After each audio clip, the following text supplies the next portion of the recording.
আচ্ছা ম্যাডাম, আপনাকে যা করানো হয়েছে সেটা কি আপনি বুঝতে পেরেছেন? হ্যাঁ, অবশ্যই বুঝতে পেরেছি। স্যার আপনাকে কি করিয়েছে আজকে?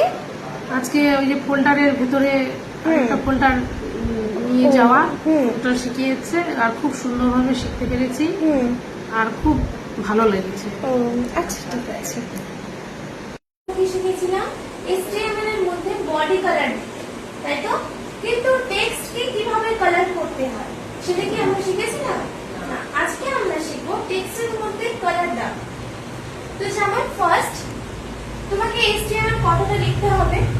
HTML এর ফুল ফর্ম কি? হাইপারটেক্সট মার্কআপ ল্যাঙ্গুয়েজ, ঠিক আছে? তারপর এখানে তোমাকে টাইটেলটা বসাতে হবে। যে যেমন বুকের মধ্যে টাইটেল থাকে সেই মতো এখানে টাইটেলটা বসাতে হবে। যে তুমি কি বিষয় নিয়ে পড়ছো, যেমন কম্পিউটার বিষয় নিয়ে পড়ছো, তো টাইটেলটা আমি কি বসালাম? কম্পিউটার।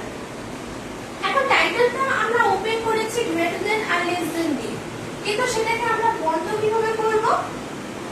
এই ডিভাইড যে স্ল্যাশ অপশনটা আছে, ডিভাইডটা সেটা দিয়ে আমরা বন্ধ করব টাইটেল করে নিয়ে নেক্সট। এখন ভেবে নাও যেভাবে তুমি কোডিংটা করছো সেই মতো এখানে কিন্তু পেজ তোমার রেডি হচ্ছে। যেমন তুমি টাইটেল কি দিয়েছো? কম্পিউটার। এখানে কিন্তু টাইটেল চলে আসবে কম্পিউটার এইভাবে। এখন বডি ফিজিক্যাল, বডি বডি কোনটা? তার যে এই শরীরটা। ফিজিক্যাল মানে ব্যাকগ্রাউন্ড কালার। এখন ব্যাকগ্রাউন্ড কালার তোমাকে কেমন লাগে? তো সেই যেই কালার তুমি চাও সেটা কি করতে হবে? ইনভার্টেড কমার মধ্যে তোমাকে লিখতে হবে। এটা ইম্পর্টেন্ট। তারপরে কি আছে? বডি হয়ে গেছে। এখন তুমি লিখতে চাও ভেবে নাও হেডিং, ঠিক আছে?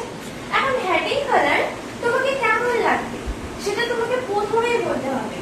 যেমন ফন্ট কালার, তুমি লেখার কালারটা কেমন চাও? ভেবে নাও রেড। তো font colour is equal to red দিতে হবে। আর লেখাটা শিবা, আজকে আমি যে ওয়েব ডিজাইনটা করিয়েছি HTML-টা, সেটা কি তুমি বুঝতে পেরেছো? হ্যাঁ।